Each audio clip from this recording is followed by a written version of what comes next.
Hi, I'm so glad to have you join me in this beautiful course where we'll be discussing how to give our children a reading culture.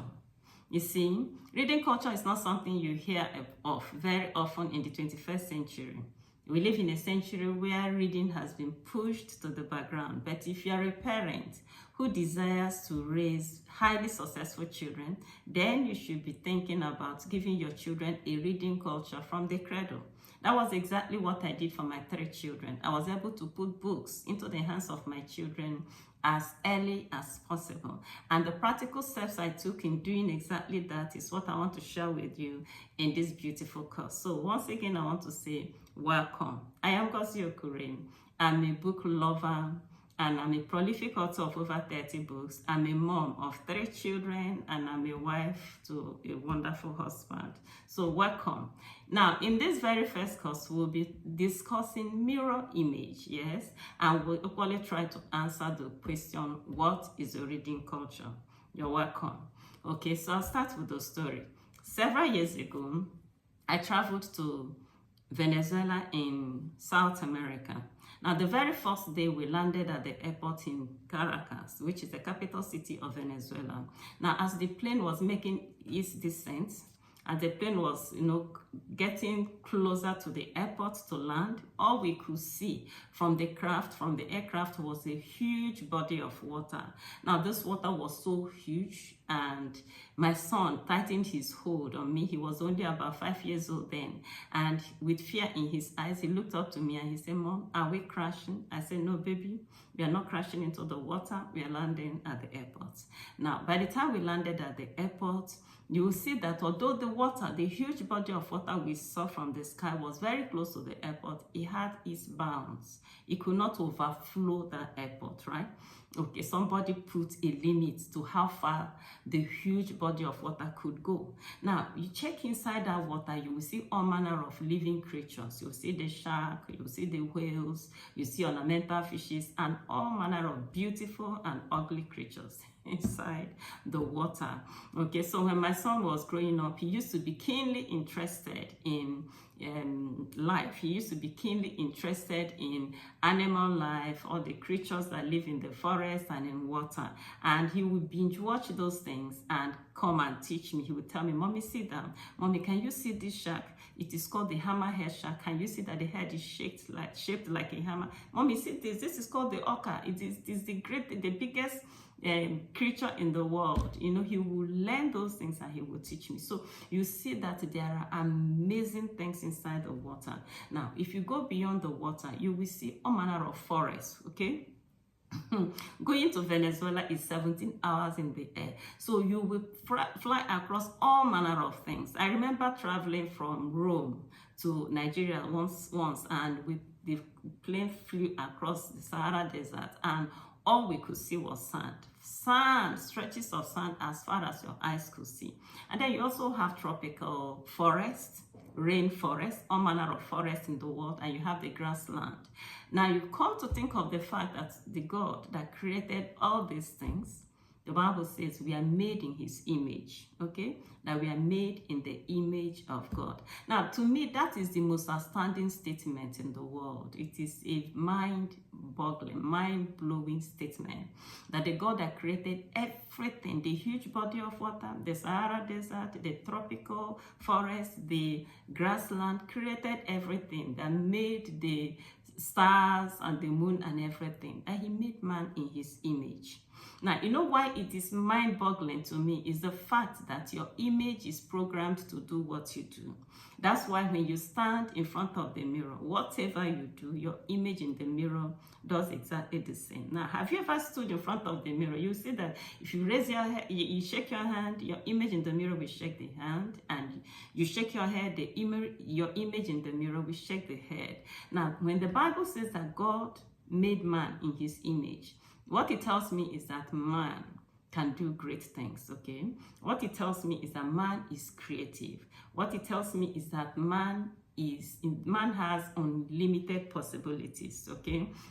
So when a baby is given to you as a parent and you carry that small baby, I want you to know that you're holding a bundle of possibilities. Now, what determines to a large extent how great that child will be? Now, one of the things in this wide world that will determines how great that child will be is your ability to give that child a reading culture. Is one of the things that will determine how great that child will be. Why?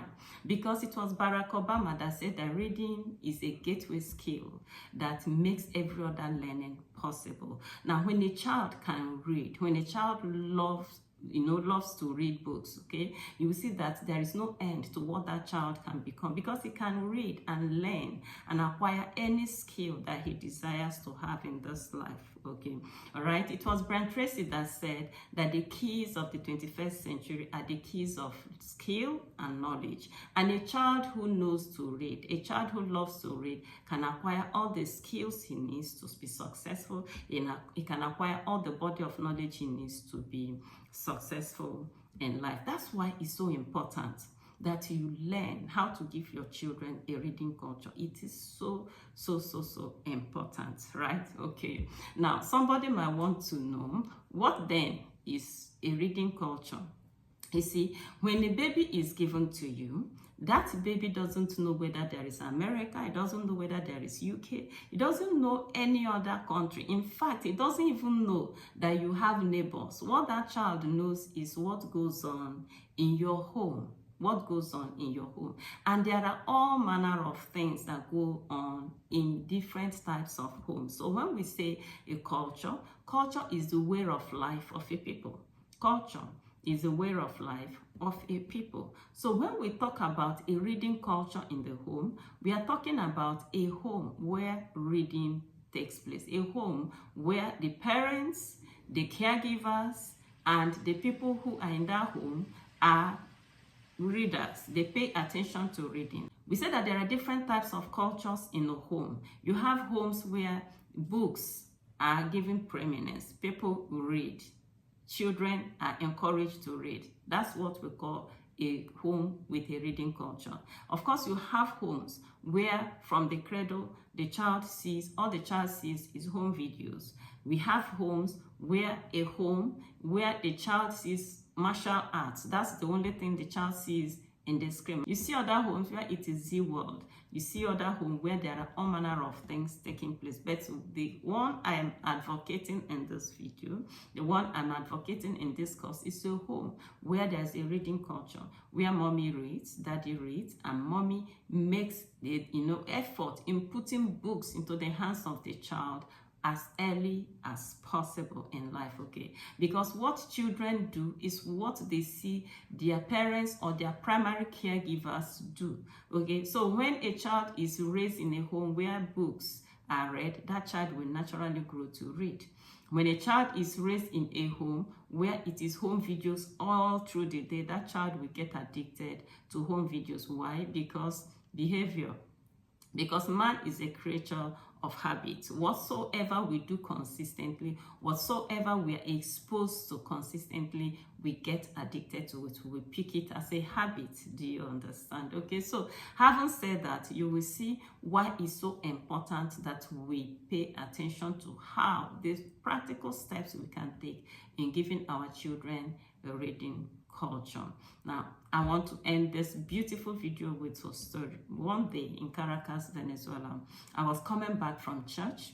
It was in the night. As soon as I stepped out from the metro is the underground train station in Venezuela. As soon as I stepped out from the metro, I was walking down to my house, and there was this man with his wonderful painting seated on the floor.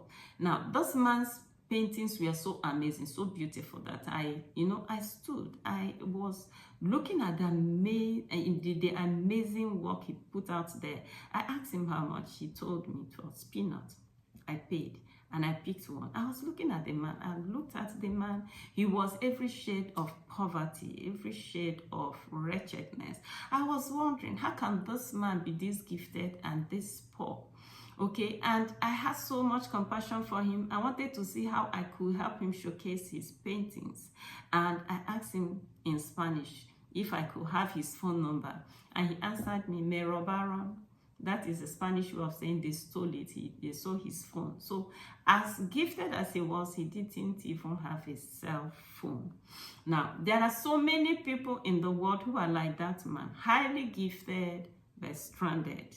Highly gifted, but, stranded at poverty zones. So that's what we want to prevent. And that's what I am dedicating this course to many people who are highly gifted in this world, who are stranded at poverty zones. I just want to ensure that every parent listening to me, your child will not be one of this demography. Your child will not be part of this story, that your child is stranded at poverty zones. Thank you so much for joining me once again in this course. We'll be going over to the second course shortly, and the second course will be discussing molded by culture.